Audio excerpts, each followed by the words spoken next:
Muy buenos días. Es un precioso día de sol en Galicia, por eso estoy grabando con la luz que espero no me deje muy en sombra en mi rostro. Celebramos de cuando en cuando días preciosos en Galicia y este está siendo un invierno bastante duro en cuanto a tormentas y a días de lluvia y nublado. Así que celebramos que el Señor nos ha dado este día y que sea un símbolo del resplandor de su presencia en nuestras vidas. Estamos esta semana con la iglesia a Esmirna y en el día de hoy vamos a meditar en el versículo 9.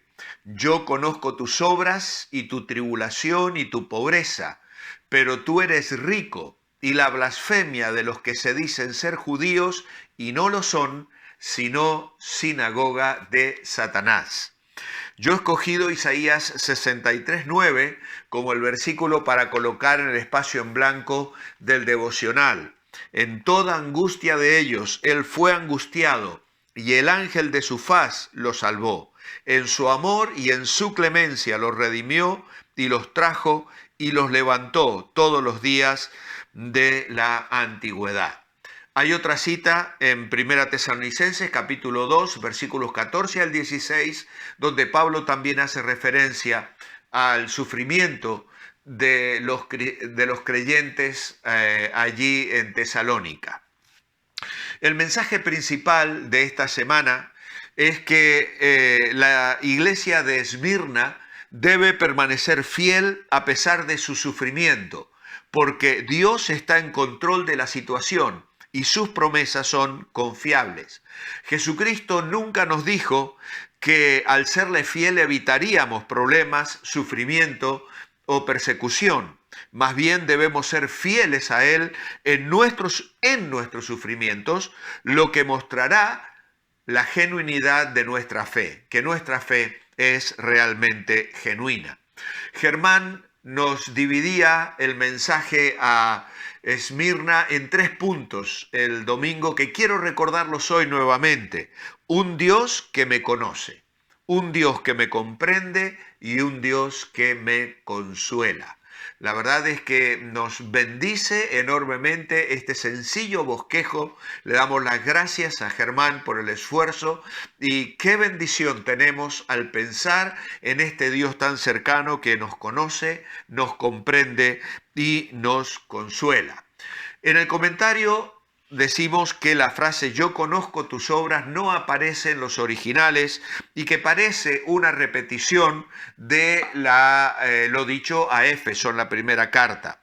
Aunque no cabe duda de que las obras de la iglesia en Esmirna reflejaban el fervor del primer amor y que también eran conocidas por el Señor. ¿Por qué? Porque el Señor conoce de primera mano o por experiencia intuitiva la tribulación y la pobreza que los creyentes de esta iglesia soportaban. Por lo tanto, en estos versículos tenemos una idea de aprobación de parte del Señor. Para la iglesia de Esmirna las cosas no eran fáciles. Los miembros estaban siendo perseguidos, probablemente porque rehusaban hacerse a acomodos y decir César es Señor. Simplemente era una declaración. Ahora, Esmirna era un centro importante del culto imperial romano y todo el que rehusaba reconocer al César como su señor, con certeza quedaba excluido de los gremios. Y esto significaba desempleo y también pobreza, por supuesto. La palabra que se usa aquí para pobreza quiere decir pobreza total. No tener absolutamente nada, no tener absolutamente nada. Una numerosa comunidad judía también prosperaba enormemente en Esmirna. Los judíos, por supuesto, no tenían que apoyar el culto imperial, puesto que Roma aceptaba su religión, pero obviamente que los judíos no cooperarían ni se mostrarían defensores de la fe cristiana. Todo lo contrario, tanto los judíos como los gentiles trabajaban para difamar a los cristianos y producirles más sufrimiento. De todas maneras, el Señor les dice: conozco tu tribulación y tu pobreza, pero tú eres rico. Eran ricos. ¿Por qué? Porque vivían para los valores eternos, esos valores que nunca cambiarían, riquezas que nunca les podrían ser quitadas. Pablo en 2 Corintios capítulo 6 versículo 10 dice: como pobres, mas enriqueciendo a muchos, enriqueciendo a muchos. Y esta es una perspectiva extraordinaria. Cuando vamos compartiendo el Evangelio, estamos comunicando riquezas eternas, aquello que embellece la vida de las personas, aquello que traerá a la vida de personas una riqueza que permanecerá para siempre jamás, valores y bendiciones que nada ni nadie les puede quitar. Por eso el Señor valora de esta manera a la iglesia. Pero eran ricos. Así que tenemos que saber que incluso sus sufrimientos aumentaban sus riquezas. Aumentaban sus riquezas. Desde el punto de vista de Dios, les hacía que su fe sea más fuerte y que la forma de valorarles de parte de Dios hacia la fidelidad de estos creyentes hiciera que cobraran un valor mucho más preciado. Como diría el profeta en la antigüedad: serán para mí especial tesoro, especial tesoro. Oh, querido hermano y amigo, cuando tenemos que padecer por causa de Jesucristo, cuando vienen a nuestra vida situaciones difíciles a causa de nuestra fe y de nuestro testimonio, eso hace que cobremos valor y que se añadan a nuestro haber riquezas que el orín y la corrupción, el óxido de la tierra, no pueden arruinar. Esta es una maravillosa bendición. Pero por otro lado, nuestra lucha no es contra sangre y carne, sino contra un enemigo que es Satanás, quien usa a las personas para realizar sus propósitos. Y en este caso la sinagoga judía era en realidad una sinagoga de Satanás. Por eso dice aquí: y la blasfemia de los que se dicen ser judíos y no lo son, sino sinagoga de Satanás.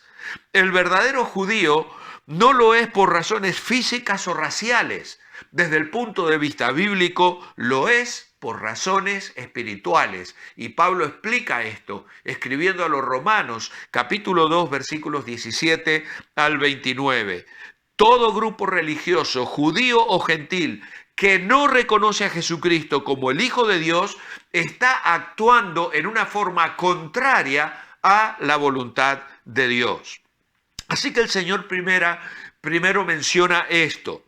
Está consciente de su tribulación. Y la palabra tribulación significa una carga que aplasta, que presiona o tritura. Y esta imagen comunica de un modo poderoso la idea de que sufrir tribulación era asunto de experimentar una fuerte presión. Esta tribulación o fuerte opresión que experimentaban los creyentes de la iglesia de Esmirna representaba una tentación para sucumbir en su fidelidad a Cristo. Pero también el Señor expresa tener muy en cuenta la condición de pobreza en la que se encontraban los hermanos de la iglesia en Esmirna. Por el término pobreza se entiende, una pobreza representaba la condición de carencia total. En otras palabras, ellos no tenían ni siquiera lo esencial para vivir. Su pobreza era material. Y esto se entiende bien por cuanto el que habla esto es Cristo.